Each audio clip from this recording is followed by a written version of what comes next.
You check your phone, nothing. You scroll through social media and see groups of people laughing, drinking, connecting, and you feel a cold, heavy weight in your chest. A specific kind of silence. Society tells you this silence is a symptom. It tells you that if you are alone, you are broken, that you are antisocial, that you have failed the fundamental test of being human. They call you a loner, an outcast, a failure. But they are wrong. What if I told you that your solitude is not a defect, but a defense mechanism? What if the reason you have few or no friends is not because you cannot connect, but because your psychology is wired to reject the artificial? There is a concept in evolutionary psychology called the apex paradox. It states that as an organism becomes more specialized, more efficient, and more dangerous, its circle naturally shrinks. The sheep herds, the lion prides, but the tiger walks alone. If you are watching this, you have likely felt out of place your entire life. You have tried to fit in. You have tried to wear the mask, but it never fits. It slides off. You are here because you suspect that there is something fundamentally different about the way your mind processes the world. You are right. Today we are going to dissect the 7 rare traits found in people who walk alone. These are not personality quirks. These are evolutionary adaptations. By the end of this, you will understand why your circle is small, why your standards are terrifying to average people, and why your solitude is actually your greatest weapon. But be warned, this is not for the fragile.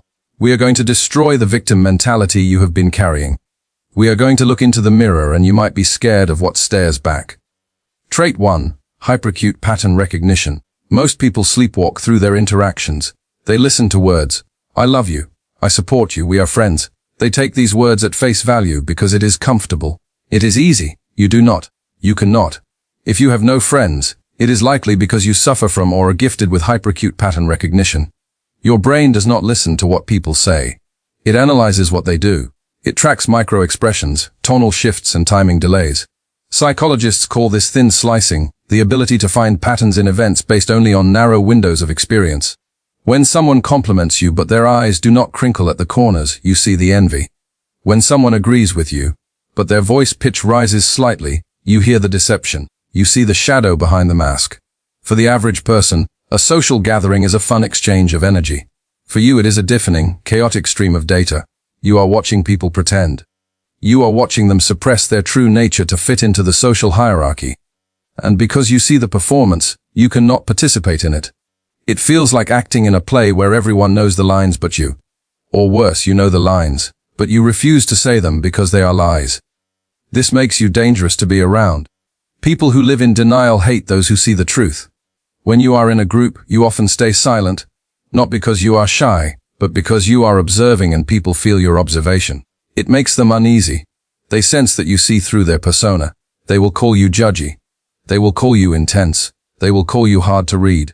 What they really mean is you are a mirror and I do not like my reflection. If you have lost friends, ask yourself, did you lose them or did you expose them? Did they leave because you were toxic or did they flee because you were the only one who did not buy their act? Your solitude is the price you pay for your clarity. You have an allergic reaction to fake behavior. While others can swallow the poison of inauthenticity and smile, your system rejects it immediately. You are not lonely. You are just incapable of being lied to. Trait 2. Intolerance for social entropy. There is a law in physics called entropy. Systems tend toward disorder, toward randomness, toward noise. Most social interaction is entropy. It is noise. How about this weather? Did you see that game? I hate my boss. It is the recycling of dead information. If you have few friends, it is because you possess a rare trait known as high need for cognition. This is not just about being smart. It is a biological drive. Research in personality psychology shows that individuals with high openness and high intellect physically suffer when forced to engage in shallow interaction. It drains your dopamine. Small talk to you is not polite. It is theft. It is the theft of your time. Look at this diagram. Most of the world operates at the bottom. Survival, safety, belonging. Their conversations reflect this. They talk about people. They talk about events. You operate at the top. Self-actualization, transcendence. You want to talk about ideas. You want to talk about the future. You want to decode the universe. When you try to bring these topics up at a dinner party, what happens? Silence, awkward stares. Someone laughs nervously and changes the subject back to something safe. You are viewed as too heavy, too serious, so you have a choice. You can lobotomize yourself, dumb yourself down, pretend to care about the celebrity gossip. Pretend to be excited about the mundane just to have friends, or you can stay silent. Most people choose the lobotomy. They would rather be surrounded by fools than stand alone with their own thoughts. You chose the silence. This is not arrogance. This is energy economics. You realized long ago that you have a finite amount of mental energy. Spending it on social entropy feels like burning money. You crave the deep dive. You want the 3 a.m. conversation about the nature of consciousness, the strategy of war, the meaning of death. And because 99% of people are terrified of those depths, 99% of people cannot be your friend. You are a deep-sea diver in a world of wading pools. Do not apologize for your depth. The ocean does not apologize for being deep just because the swimmer is afraid of the bottom. Trait 3, the autoimmune response to control. Let us go darker. There is a trait that is often diagnosed as oppositional defiant disorder in children, but in adults, if channeled correctly, it is the trait of the genius. It is the refusal to submit to arbitrary authority. Most friendship circles are not democracies. They are tyrannies. They are micro-cults. They have unwritten rules. We hate this person, so you must hate them too. We believe this political view, so you must believe it too. We are going out tonight, so you must come too. This is the herd instinct, the biological urge to conform, to stay safe. The Ash conformity experiments prove that 75% of people will agree with an obvious lie just to fit in with the group. If the group says the short line is the long line, the individual will agree. You are in the 25%. You are the glitch in the matrix. When a social circle demands your compliance, your brain triggers a threat response. You do not feel safe in the herd. You feel suffocated. You have a high degree of autonomy. You cannot respect a person just because they are popular. You cannot agree with an idea just because it is trending. You require logic. You require proof. This makes you a bad friend to narcissists. Narcissists collect friends like accessories. They want entourage members who nod and clap. You do not nod, you ask why. And why is the most dangerous word you can speak to a fragile ego. Because you cannot be controlled, you are often cast out. Groups will label you difficult or arrogant. They will try to exile you to break you. They hope that the pain of loneliness will force you to come crawling back, ready to obey. But this is where you confuse them. You do not crawl back, you thrive. You use the exile to build. This trait, this inability to be a sheep is why you are alone. But it is also why you are free. While they are trapped in a web of social obligations, debt, and lies, you are walking your own path. You have traded popularity for sovereignty, and sovereignty is a lonely kingdom. But it is the only one worth ruling. Trait 4, the architect obsession. Let us talk about resources. Most people treat their lives like a waiting room. They are waiting for the weekend, waiting for the vacation, waiting for retirement. They use friends to kill time. You feel the passing of time like a physical wound. You are not here to wait. You are here to build. Whether it is a business, a body of art, a philosophy, or your own physique, you are possessed by a vision of what you could become. This is the architect trait. And here is the brutal truth about building something great. It requires a monomaniacal focus. Neuroscience shows us that the brain has 2 primary modes. The default mode network, socializing, daydreaming, past and future thinking, and the task-positive network, deep focus, flow state, execution. They are anti-correlated. When one is on, the other is off. You cannot build an empire and maintain a thriving social life simultaneously. You just cannot. History is filled with outliers who had few friends. Tesla, Michelangelo, Newton. They were not crying about it. They were too busy decoding the laws of the universe. You have likely realized that every hour you spend in a bar listening to someone complain about their ex is an hour you stole from your future self. So you started saying no. No to the drinks. No to the parties. No to the hanging out. And when you say no enough times, the invitations stop coming. Good, this is the filtration system working. You are clearing the construction site. You are putting up the do not disturb sign on your life. People take this personally. They think you are better than them. You do not think you are better. You just know you have work to do. You are playing a zero-sum game with your attention. If you have no friends, it might be because you are currently in a metamorphosis phase. The caterpillar dissolves completely inside the cocoon. It has no friends in there, it has no social life. It is total destruction and reconstruction. If you are in that phase, solitude is not a burden. It is a biological necessity. Do not let the world drag you out of your cocoon before you have your wings. They will crush you. Stay in the dark. Do the work. The friends you lose during your building phase were never going to fit in your skyscraper anyway. Pause. Take a breath. I can feel your resistance. There is a voice in your head saying, but humans are social animals, we need connection. Am I just coping? Am I just telling myself this to feel better? That is a valid question. And the answer is yes, we need connection. But you are starving because you are looking for steak in a candy store. You do not need more connection.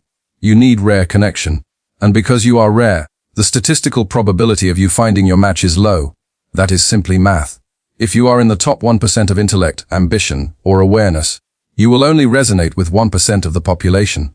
That means in a room of 100 people, 99 will bore you and you will scare them. This leads us to the fifth trait, the one that explains why your very presence triggers insecurity in others. This is where it gets psychological. This is where we enter the shadow. Trait 5, the unconscious mirror. Have you ever walked into a room, said nothing, and felt people dislike you immediately? Have you ever been targeted by a bully or a manipulator for no apparent reason?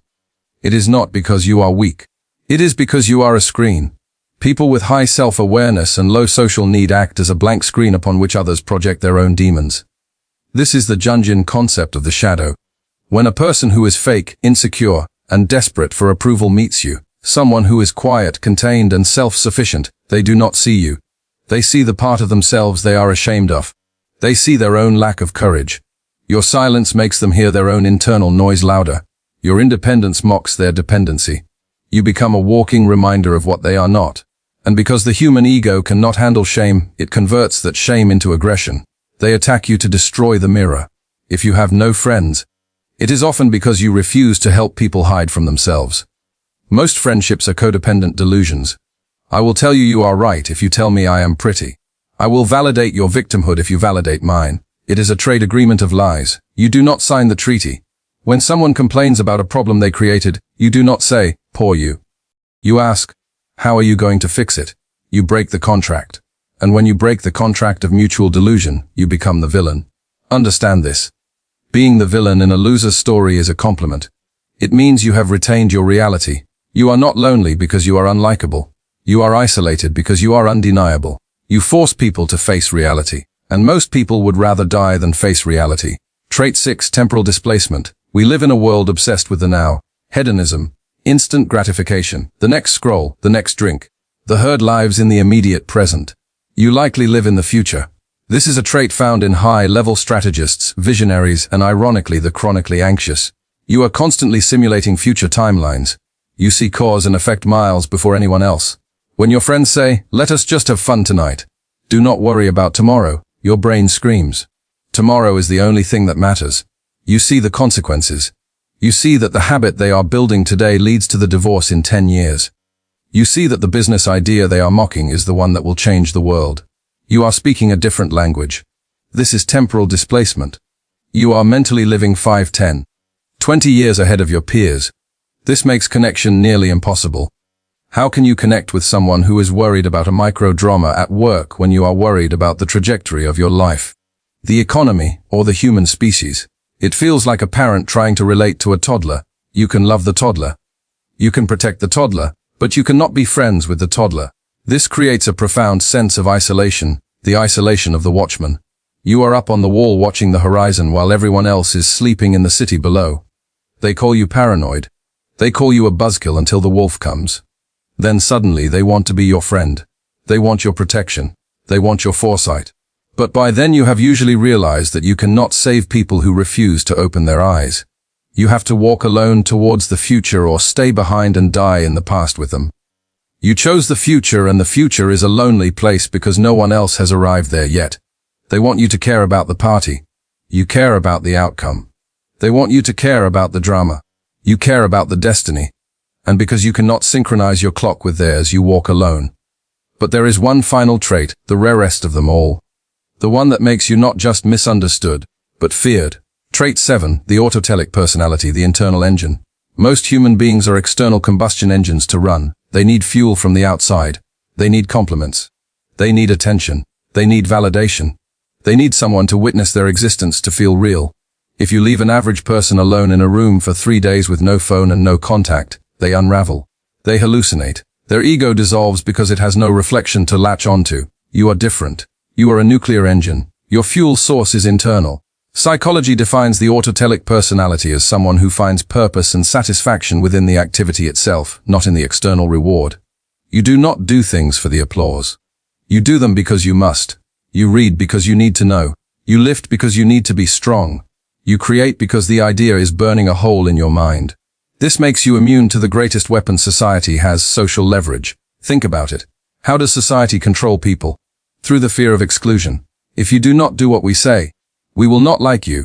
If you do not agree with us, you cannot sit at our table. This threat works on 99% of people because they are terrified of starvation. Starvation of validation. But what happens when they try this on you?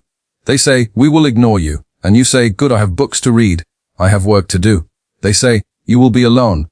And you say, I prefer it. This terrifies them. A person who does not need others is a person who cannot be manipulated. You are a glitch in their power dynamic. If you have no friends, it is often because people instinctively realize they have no leverage over you. They cannot bribe you with attention. They cannot punish you with silence. You are self-sustaining.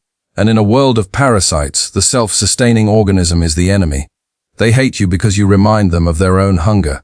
You remind them that they are slaves to the opinions of others while you are free. Now look at the pattern. Combine these traits. The lie detector, you see the truth. The depth addict, you reject the shallow. The sovereign mind, you reject control. The architect, you prioritize the mission. The mirror, you reflect their demons. The visionary, you live in the future. The internal engine, you do not need them. Do you see what this creates? It does not create a loner.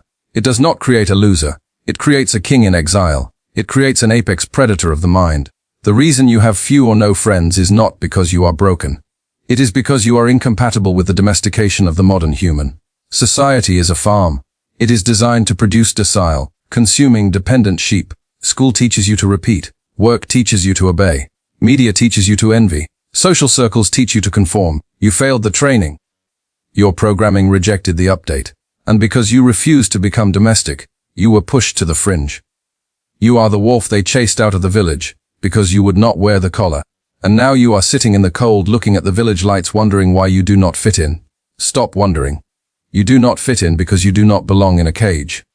However, I must warn you. There is a danger here, a trap that many people like you fall into. When you are isolated for too long, the mind begins to eat itself. You start to internalize the rejection. You think maybe they are right. Maybe I am just arrogant. Maybe I am unlovable. You start to soften your edges. You try to lower your standards just to feel the warmth of human contact. You let a parasite into your life, someone broken, someone toxic, just to have company. Or you go back to the herd, pretending to be stupid, pretending to care about the football game just to silence the void. Do not do this. This is suicide. When a wolf tries to act like a sheep, it does not fool the sheep. The sheep are terrified and the wolf starves to death. If you lower your frequency to match theirs, you will not find connection. You will find interference. You will feel more alone in a room full of people pretending to be someone you are not than you would feel sitting by yourself in total silence. The loneliness of the mask is far heavier than the loneliness of the cave. So, what is the solution? How do you live in a world that was not made for you? You must stop viewing your solitude as a prison and start viewing it as a laboratory. This is your monk mode. This is your training arc. If you have no friends right now, the universe has given you a gift. It has cleared the board. It has removed the distractions. It has removed the noise. It has given you the one thing every great man and woman in history fought for: time and silence.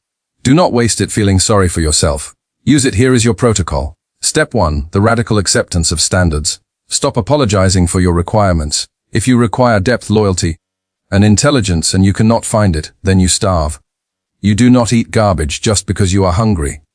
You maintain the standard because the moment you lower the standard, you signal to the universe and to your own subconscious that you are willing to accept less and you will get less. Stand firm in the void. Be willing to walk alone for a year, 5 years, 10 years if that is what it takes to find the people who actually match your resonance. One ally who understands the war is worth 10,000 civilians who just want to party. Step 2, the signal strategy. You cannot find the others by chasing them. You find them by becoming a beacon. A lighthouse does not run around the island looking for boats. It stands tall and it shines its light. The boats come to it. How do you shine? By building. By speaking your truth. By becoming excellent at your craft. When you become undeniable in your field. When you become articulate in your philosophy. When you become physically and mentally formidable, you emit a signal, a specific frequency. And the other outliers, the other wolves will see it. They will find you. Your future friends, your tribe are not in the bar. They are working, they are building, they are hiding in plain sight, just like you. The only way to reach them is to rise to a level where they can see you. Step 3, the mask of sanity. This is a lesson from Machiavelli.